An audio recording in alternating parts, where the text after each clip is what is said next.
हरियाणा में भूपेंद्र सिंह हुड्डा के किले में बीजेपी ने इस बार तगड़ी सेंध लगाई है।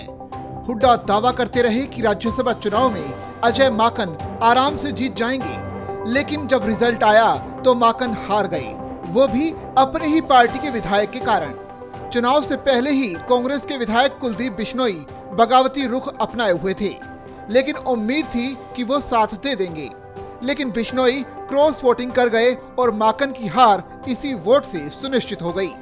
ये हार भले ही माकन की हुई है, लेकिन इसका सबसे ज्यादा घाटा भूपेंद्र सिंह हुड्डा और उनके बेटे दीपेंद्र हुड्डा को हुआ होगा। कांग्रेस ने उन्हें यहां पूरी तरह से छूट दे रखी थी, इसलिए इस हार में माकन से ज्यादा हुड्डा की हार शामिल है। अब जरा अजय माकन की हार का गणित भी समझ लेते हैं। दरअसल 90 सीटों वाली हरियाणा विधानसभा में एक राज्यसभा सीट के लिए 31 वोटों की जरूरत थी। शुक्रवार को कांग्रेस के सभी 31 विधायकों ने मतदान किया था, इसलिए माकन को आराम से जीत जाना चाहिए था। लेकिन हुआ यूं कि बिश्नोई निर्दलीय कार्तिकेय शर्मा के पक्ष में चले गए।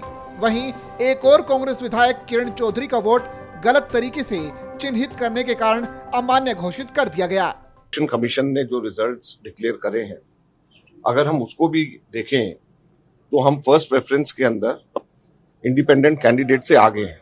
जो इलेक्शन कमीशन के रिजल्ट्स हैं उसके अंदर भी फर्स्ट प्रेफरेंस में हम उनसे आगे हैं, और हम लोग इस चीज को भी एग्जामिन कर रहे हैं। हम लोगों ने ऑब्जेक्शन किया था, एक वोट जो इंडिपेंडेंट कैंडिडेट को दिया गया था वो कैंसिल होना चाहिए था, और दुर्भाग्य से हमारा वोट कैंसिल कर दिया गया और उनका कैंसल वोट, उनका जो रिजेक्टेड वोट था उसको एक्सेप्ट कर लिया गया। तो हमारा जो सही वोट था उसको रिजेक्ट करके और उनका वोट जो गलत था, रिजेक्टेड होना चाहिए था, उसको एक्सेप्ट कर लिया गया। तो इसको हम लीगली एग्जामिन करा रहे हैं। वहीं चुनाव अधिकारियों ने कहा कि बीजेपी उम्मीदवार कृष्णलाल पवार को जीतने के लिए 30 से कम वोटों की आवश्यकता थी और उनके 6 से ज्यादा वोट कार्तिकेय शर्मा को ट्रांसफर कर दिए गए, जिन्होंने माकन को बाहर कर दिया। माकन को कोई दूसरी वरीयता का वोट नहीं मिला और कार्तिकेय शर्मा को विजेता घोषित कर दिया गया।